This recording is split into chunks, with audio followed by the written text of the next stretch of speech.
Sudarlun, hujan deras disertai angin kencang melanda pedalaman Pulau Breh, Kecamatan Pulau Aceh, Kabupaten Aceh Besar, Jumat 8 Mei 2020 sore.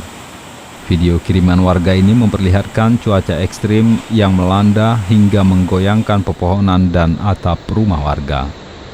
Berdasarkan konfirmasi dari Juli, salah seorang petugas PLN di kawasan Pulau Aceh, membenarkan peristiwa tersebut dan menyebut ada 2 tiang listrik milik PT PLN tumbang dan atap rumah warga rusak akibat badai yang menerjang di wilayah terpencil Aceh Besar itu.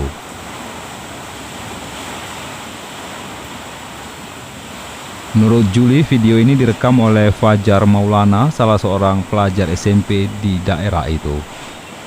Selain badai di Pulau Aceh, banjir juga menerjang Gampong Dedap dan Aluruyung, Pulau Aceh.